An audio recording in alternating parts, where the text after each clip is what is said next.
जय हिंद मित्रों। कथा सम्राट मुंशी प्रेमचंद की प्रसिद्ध कहानी कफन का पाठ करेंगे। मुंशी प्रेमचंद का जन्म 31 जुलाई 1880 तथा मृत्यु 8 अक्टूबर 1936 को हुआ। कहानी कफन के मुख्य पात्र घीसू घर का मुखिया होता है। माधव घीसू का पुत्र, बुधिया माधव की पत्नी और घीसू का बहू या पुतहू है। कहानी की शुरुआत इस प्रकार से है। झोपड़े के द्वार पर बाप और बेटा दोनों एक बुझे हुए अलाव के सामने चुपचाप बैठे हुए हैं और अंदर बेटे की जवान बीवी बुधिया प्रसव वेदना में पछाड़ खा रही थी। रह रह कर उसके मुंह से ऐसी दिल हिला देने वाली आवाज़ निकलती थी कि दोनों कलेजा थाम लेते थे। जाड़ों की रात थी। प्रकृति सन्नाटे में डूबी हुई। सारा गांव अंधकार में लय हो गया था। घीसू ने कहा, मालूम होता है बचेगी नहीं। सारा दिन दौड़ते हो गया। जा देख तो आ। माधव चिढ़कर बोला, मरना ही तो है, जल्दी मर क्यों नहीं जाती? देख कर क्या करूं? तू बड़ा बेदर्द है वे। साल भर जिसके साथ सुख चैन से रहा, उसी के साथ इतनी बेवफाई। तो मुझसे तो उसका तड़पना और हाथ पांव पटकना नहीं देखा जाता। चमारों का कुनबा था और सारे गांव में बदनाम। घीसू एक दिन काम करता तो 3 दिन आराम करता। माधव इतना कामचोर था कि आधे घंटे काम करता तो घंटे भर चिलम पीता। इसी कारण उन्हें कहीं मजदूरी नहीं मिलती थी। घर में मुट्ठी भर भी अनाज मौजूद हो तो उनके लिए काम करने की कसम थी। जब 2-4 फाके हो जाते तो घीसू पेड़ पर चढ़कर लकड़ियाँ तोड़ लाता और माधव बाजार में बेच आता। और जब तक वह पैसे रहते दोनों इधर उधर मारे मारे फिरते। गांव में काम की कमी न थी। किसानों का गांव था। मेहनती आदमी के लिए 50 काम थे। मगर इन दोनों को उसी वक्त बुलाते जब 2 आदमियों से एक का काम पाकर भी संतोष कर लेने के सिवा और कोई चारा न होता। अगर दोनों साधु होते तो उन्हें संतोष और धैर्य के लिए संयम और नियम की बिल्कुल ज़रूरत न होती। यह तो इनकी प्रकृति थी। विचित्र जीवन था इनका। घर में मिट्टी के 2-4 बर्तन के सिवा कोई संपत्ति नहीं। फटे चिथड़े से अपना नग्नता को ढाके हुए जिए जाते थे। संसार की चिंताओं से मुक्त, कर्ज से लदे हुए, गालियाँ भी खाते, मार भी खाते, मगर कोई भी गम नहीं। दिन इतने कि वसूली की बिल्कुल आशा न रहने पर भी लोग इन्हें कुछ न कुछ कर्ज दे देते थे। मटर आलू की फसल में दूसरों के खेतों से मटर या आलू उखाड़ लाते और भून भान कर खा लेते, या 10-5 ऊख उखाड़ लाते और रात को चूसते।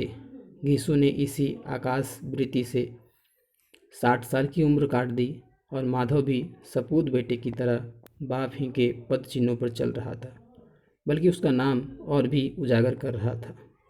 इस वक्त भी दोनों अलाव के सामने बैठकर आलू भून रहे थे, जो कि किसी खेत से खोद लाए थे। घीसू की स्त्री का तो बहुत दिन हुआ देहांत हो गया था। माधव का ब्याह पिछले साल हुआ था।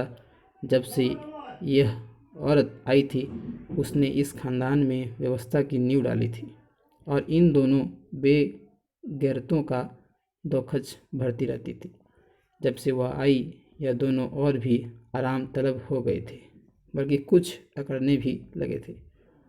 कोई कार्य करने को बुलाता तो निर्ब्याज भाव से दुगुनी मजदूरी मांगते। वही औरत आज प्रसव वेदना से मर रही थी और यह दोनों इसी इंतजार में थे कि वह मर जाए तो आराम से सोएं। घीसू ने आलू निकालकर छिलते हुए कहा, जाकर देख तो क्या दशा है उसकी। चुड़ैल का फिसाद होगा और क्या। यहाँ तो ओझा भी 1 रुपया मांगता है। माधव को भय था कि वह कोठरी में गया तो घीसू आलूओं का बड़ा भाग साफ कर देगा। बोला, मुझे वहाँ जाते डर लगता है। डर किस बात का है? मैं तो यहाँ हूँ ही, तो तुम ही जाकर देखो ना। मेरी औरत जब मरी थी तो मैं 3 दिन एक तक उसके पास से हिला नहीं, और फिर मुझसे लजाएगी कि नहीं? जिसका कभी मुंह नहीं देखा, आज उसका उघड़ा हुआ बदन देखूं? उसे तन की सुध भी तो ना होगी। मुझे देख लेगी तो खुलकर हाथ पांव भी ना पटक सकेगी। मैं सोचता हूँ कोई बाल बच्चा हुआ तो क्या होगा। सौंठ, गुड़, तेल कुछ भी तो नहीं है घर में, सब कुछ आ जाएगा। भगवान दें तो जो लोग अभी एक पैसा नहीं दे रहे हैं वे ही कल बुलाकर रुपए देंगे। मेरे 9 लड़के हुए। घर में कभी कुछ न था, मगर भगवान ने किसी न किसी तरह बेड़ा पार ही लगाया। जिस समाज में रात दिन मेहनत करने वालों की हालत उनकी हालत से कुछ बहुत अच्छी न थी, और किसानों के मुकाबले में वे लोग जो किसानों की दुर्बलता से लाभ उठाना जानते थे कहीं ज़्यादा संपन्न थे, वहाँ इस तरह की मनोवृत्ति का पैदा हो जाना कोई अचरज की बात न थी। हम तो कहेंगे घीसू किसानों से कहीं ज़्यादा विचारवान था, और किसानों के विचार शून्य समूह में शामिल होने के बदले बैठकबाजों की कुत्सित मंडली में जा मिला था। हाँ, उसमें यह शक्ति न थी कि बैठकबाजों के नियम और नीति का पालन करता। इसीलिए जहाँ उसकी मंडली के और लोग गांव के सरगना और मुखिया बने हुए थे, उस पर सारा गांव उंगली उठाता था। फिर भी उसे यह तस्कीन तो थी ही कि अगर वह फटेहाल है तो कम से कम उसे किसानों की सी जी तोड़ मेहनत तो नहीं करनी पड़ती, और उसकी सरलता और निरता से दूसरे लोग बेजा फ़ायदा तो नहीं उठाते। दोनों आलू निकाल निकाल कर जलते जलते खाने लगे। कल से कुछ नहीं खाया था, इतना सब्र न था कि ठंडा हो जाने दे। कई बार दोनों की ज़बानें जल गईं। छील जाने पर आलू का बाहरी हिस्सा बहुत ज़्यादा गर्म ना मालूम होता, लेकिन दांतों के तले पड़ते ही अंदर का हिस्सा ज़बान, हलक और तालू को जला देता था। और उस अंगारे को मुंह में रखने से ज़्यादा खैरियत इसी में थी कि वह अंदर पहुंच जाए। वहाँ उसे ठंडा करने के लिए काफ़ी सामान थे, इसलिए दोनों जल्द जल्द निकल जाते। हालांकि इस कोशिश में उनकी आंखों से आंसू निकल आते। घिसू को उस वक्त ठाकुर की बारात याद आई जिसमें 20 साल पहले वह गया था। उस दावत में उसे जो तृप्ति मिली थी वह उसके जीवन में एक याद रखने लायक बात थी, और आज भी उसकी याद ताज़ी थी। बोला वह भोज नहीं भूलता। तब से फिर उस तरह का खाना और कभी भरपेट नहीं मिला। लड़की वालों ने सबको भरपेट पूरियाँ खिलाई।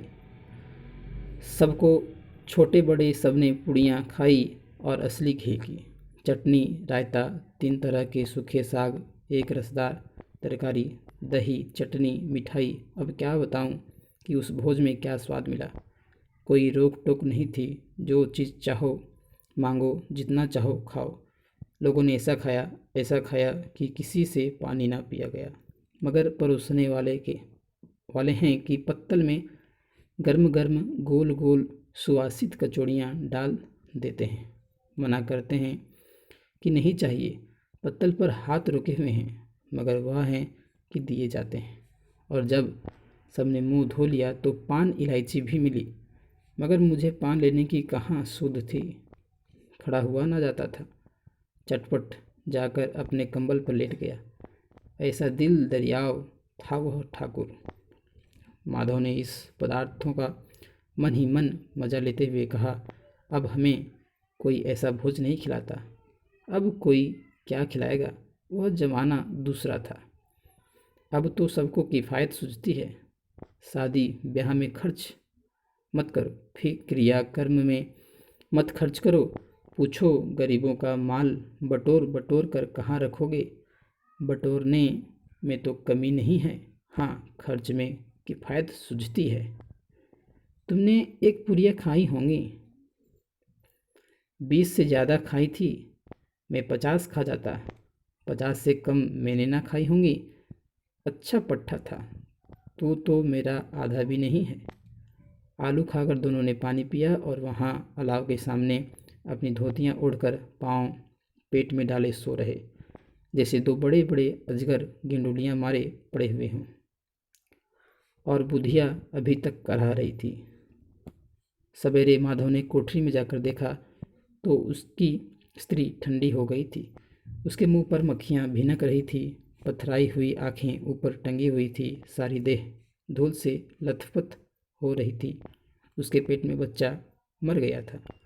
माधव भागा हुआ घीसू के पास आया। फिर दोनों जोर जोर से हाय हाय करने और छाती पीटने लगे। पड़ोस वालों ने यह रोना धोना सुना तो दौड़े हुए आए और पुरानी मर्यादा के अनुसार इन अभागों को समझाने लगे, मगर ज़्यादा रोने पीटने का अवसर न था। कफन की और लकड़ी की फिक्र करनी थी। घर में तो पैसा इस तरह गायब था जैसे चील के घोंसले में मांस। बाप बेटे रोते हुए गांव के जमींदार के पास गए। वह इन दोनों की सूरत से नफरत करते थे। कई बार इन्हें अपने हाथों से पीट चुके थे। चोरी करने के लिए वादे पर, काम पर ना आने के लिए। पूछा, क्या है वे घिसुआ, रोता क्यों है? अब तो तू कहीं दिखलाई भी नहीं देता, मालूम होता है इस गांव में रहना नहीं चाहता। घिसू ने जमीन पर सिर रखकर आंखों में आंसू भरे हुए कहा, सरकार, बड़ी विपत्ति में हूँ। माधव की घरवाली रात को गुजर गई। रात भर तड़पती रही सरकार। हम दोनों उसके सिरहाने बैठे रहे। दवा दारू जो कुछ हो सका सब कुछ किया, मुदा वह हमें दगा दे गई। अब कोई एक रोटी देने वाला भी न रहा मालिक। तबाह हो गए, घर उजड़ गया। आपका गुलाम हूँ, अब आपके सिवा कौन उसकी मिट्टी पार लगाएगा? हमारे हाथ में तो जो कुछ था वह सब तो दवा दारू में उठ गया। सरकार ही की दया होगी तो उसकी मिट्टी उठेगी। आपके सिवा किसके द्वार पर जाऊं? जमींदार साहब दयालु थे, मगर घीसू पर दया करना काले कंबल पर रंग चढ़ाना था। जी में तो आया कह दें, चल दूर हो यहाँ से। यूँ तो बुलाने से भी नहीं आता। आज जब गरज पड़ी तो आकर खुशामद कर रहा है। हरामखोर कहीं का, बदमाश। लेकिन यह क्रोध या दंड देने का अवसर न था। जी में कुढ़ते हुए 2 रुपए निकाल कर फेंक दिए, मगर सांत्वना का एक शब्द भी मुंह से ना निकाला। उसकी तरफ ताका तक नहीं, जैसे सिर का बोझ उतारा हो। जब जमींदार साहब ने 2 रुपए दिए तो गांव के बनिए महाजनों को इनकार का साहस कैसे होता? घिसू जमींदार के नाम का ढिंढोरा भी पिटना जानता था। किसी ने 2 आने दिए, किसी ने 4 आने। 1 घंटे में घिसू के पास 5 रुपए की अच्छी रकम जमा हो गई। कहीं से नाज मिल गया, कहीं से लकड़ी। और दोपहर को घिसू और माधव बाजार से कफन लाने चले। इधर लोग बांस वांस काटने लगे। गांव की नर्म दिल स्त्रियां आ आकर लाश देखती थी और उसकी बेकसी पर 2 बूंद आंसू गिराकर चली जाती थी। बाजार में पहुंचकर घिसू बोला, लकड़ी तो उसे जलाने भर को मिल गई है, क्यों माधव?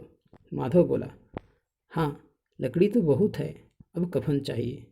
तो चलो कोई हल्का सा कफन ले लें। हाँ और क्या, लाश उठते उठते रात हो जाएगी। रात को कफन कौन देखता है? कैसा बुरा रिवाज है कि जिसे जीते जी तन ढकने को चिथड़ा भी न मिले, मरने पर नया कफन चाहिए। कफन लाश के साथ जल ही तो जाता है, और क्या रखा रहता है? यही 5 रुपए पहले मिलते तो कुछ दवा दारू कर लेते। दोनों एक दूसरे के मन की बात ताड़ रहे थे। बाजार में इधर उधर घूमते रहे। कभी इस बजाज की दुकान पर गए, कभी उसकी दुकान पर। तरह तरह के कपड़े रेशमी और सूती देखे, मगर कुछ जचा नहीं। यहाँ तक कि शाम हो गई। तब दोनों ना जाने किस देवी प्रेरणा से एक मधुशाला के सामने जा पहुँचे और जैसे किसी पूर्व निश्चित व्यवस्था से अंदर चले गए। वहाँ जरा देर तक दोनों असमंजस में खड़े रहे। फिर घिसू ने गद्दी के सामने जाकर कहा, साहू जी, एक बोतल हमें भी देना। उसके बाद कुछ चिखोना आया, तली हुई मछली आई और दोनों बरामदे में बैठकर शांतिपूर्वक पीने लगे। कई कुज्जियाँ ताबड़तोड़ पीने के बाद दोनों सरूर में आ गए। घिसू बोला, कफन लगाने से क्या मिलता, आखिर जल ही तो जाता। कुछ बहू के साथ तो ना जाता। माधव आसमान की तरफ देखकर बोला, मानो देवताओं को अपनी निष्पापता का साक्षी बना रहा हो। दुनिया का दस्तूर है, नहीं लोग बामनों को हजारों रुपए क्यों दे देते हैं, कौन देखता है, परलोक में मिलता है या नहीं। बड़े आदमियों के पास धन है, फूकें, हमारे पास फूकने को क्या है। लेकिन लोगों को जवाब क्या दोगे? लोग पूछेंगे, नहीं कफन कहाँ है? घीसू हंसा। अबे कह देंगे कि रुपये कमर से खिसक गए, बहुत ढूंढा मिले नहीं। लोगों को विश्वास ना आएगा, लेकिन फिर वही रुपये देंगे। माधव भी हंसा इस अनपेक्षित सौभाग्य पर। बोला, बड़ी अच्छी थी बेचारी, मरी तो खूब खिला पिलाकर। आधी बोतल से ज़्यादा उड़ गई। घीसू ने 2 सेर पूड़ियाँ मंगाई, चटनी, अचार, कलेजियाँ। शराब खाने के सामने ही दुकान थी। माधव लपक कर 2 पतलों में सारे सामान ले आया। पूरा 1.5 रुपया खर्चा हो गया, सिर्फ थोड़े से पैसे बच रहे। दोनों इस वक्त इस शान में बैठे पुड़ियाँ खा रहे थे जैसे जंगल में कोई शेर अपना शिकार उड़ा रहा हो। ना जवाबदेही का खौफ था, ना बदनामी की फिक्र। इन सब भावनाओं को उन्होंने बहुत पहले ही जीत लिया था। घीसू दार्शनिक भाव से बोला, हमारी आत्मा प्रसन्न हो रही है तो क्या उसे पुण्य ना होगा?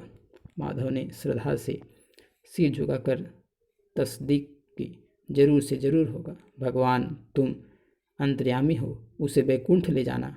हम दोनों हृदय से आशीर्वाद दे रहे हैं। आज जो भोजन मिला वह कभी उम्र भर ना मिला था। एक क्षण के बाद माधव के मन में एक शंका जागी। बोला, क्यों दादा, हम लोग भी एक ना एक दिन वहाँ जाएंगे ही। घीसू ने इस भोले भाले सवाल का कुछ उत्तर ना दिया। वह परलोक की बातें सोचकर इस आनंद में बाधा ना डालना चाहता था। जो वहाँ हम लोगों से पूछे कि तुमने हमें कफन क्यों नहीं दिया तो क्या कहोगे? कहेंगे तुम्हारा सिर। पूछेगी तो ज़रूर, तू कैसे जानता है कि उसे कफन ना मिलेगा? तू मुझे ऐसा गधा समझता है? 60 साल क्या दुनिया में घास खोदता रहा हूँ, उसको कफन मिलेगा और बहुत अच्छा मिलेगा। माधव को विश्वास न आया। बोला, कौन देगा? रुपए तो तुमने चट कर दिए, वह तो मुझसे पूछेगी। उसकी मांग में तो सिंदूर मैंने डाला था। कौन देगा? बताते क्यों नहीं? वही लोग देंगे जिन्होंने अब की दिया। हाँ, अब की रुपए हमारे हाथ ना आएंगे। ज्यों ज्यों अंधेरा बढ़ता गया और सितारे की चमक तेजी होती थी, मधुशाला की रौनक भी बढ़ती जाती थी। कोई गाता था, कोई डिंग मारता था, कोई अपने संगी के गले लिपटा जाता था, कोई अपने दोस्त के मुंह में कुल्हड़ लगाए देता था। वहाँ के वातावरण में सरूर था, हवा में नशा। कितने तो यहाँ आकर एक चुल्लू में मस्त हो जाते थे। शराब से ज़्यादा यहाँ की हवा उन पर नशा करती थी। जीवन की बाधाएं यहाँ खींच लाती थी और कुछ देर के लिए यह भूल जाते थे कि वे जीते हैं या मरते हैं, या ना जीते हैं ना मरते हैं। और यह दोनों बाप बेटे अब भी मज़े ले लेकर चुस्कियाँ ले रहे थे। सबकी निगाहें इनकी ओर जमी हुई थी। दोनों कितने भाग्य के बली हैं। पूरी बोतल बीच में है। भरपेट खाकर माधव ने बची हुई पुरियों का पत्तल उठाकर एक भिखारी को दे दिया, जो खड़ा इनकी ओर भूखी आंखों से देख रहा था, मगर देने के गौरव, आनंद और उल्लास का अपने जीवन में पहली बार अनुभव किया। यीशु ने कहा, ले जा, खूब खा और आशीर्वाद दे। जिसकी कमाई है वह तो मर गई, मगर तेरा आशीर्वाद उसे जरूर पहुँचेगा। रोए रोए से आशीर्वाद दो, बड़ी गाड़ी कमाई के पैसे। माधव ने फिर आसमान की तरफ देखकर कहा, वह बैकुंठ में जाएगी दादा, बैकुंठ की रानी बनेगी। यीशु खड़ा हो गया और जैसे उल्लास की लहरों में तैरता हुआ बोला, हाँ बेटा, बैकुंठ में जाएगी। किसी को सताया नहीं, किसी को दबाया नहीं, मरते मरते हमारी ज़िंदगी की सबसे बड़ी लालसा पूरी कर गई। वहाँ ना बैकुंठ जाएगी तो क्या ये मोटे मोटे लोग जाएंगे, जो गरीबों को दोनों हाथों से लूटते हैं और अपने पाप को धोने के लिए गंगा में नहाते हैं और मंदिरों में जल चढ़ाते हैं। श्रद्धालुता का यह रंग तुरंत ही बदल गया। अस्थिरता नशे की खासियत है। दुख और निराश का दौरा हुआ। माधव बोला, मगर दादा, बेचारी ने जिंदगी में बड़ा दुख भोगा, कितना दुख झेलकर मरी। वह आंखों पर हाथ रखकर रोने लगा, चीखें मार मार कर। यीशु ने समझाया, क्यों रोता है बेटा, खुश हो कि वह माया जाल से मुक्त हो गई, जंजाल से छूट गई। बड़ी भाग्यवान थी जो इतनी जल्दी माया मोह के बंधन तोड़ दिए। और दोनों खड़े होकर गाने लगे, ठगिनी क्यों नैना चमकावे ठगिनी। पियंकड़ों की आंखें इनकी और लगी हुई थी और यह दोनों अपने दिल में मस्त गाए जाते थे। फिर दोनों नाचने लगे, उछले भी, कूदे भी, गिरे भी, मटके भी, भाव भी बताए, अभिनय भी किए और आखिर नशे में मदमस्त होकर वहाँ गिर पड़े। कहानी यहीं समाप्त होती है। जय हिंद।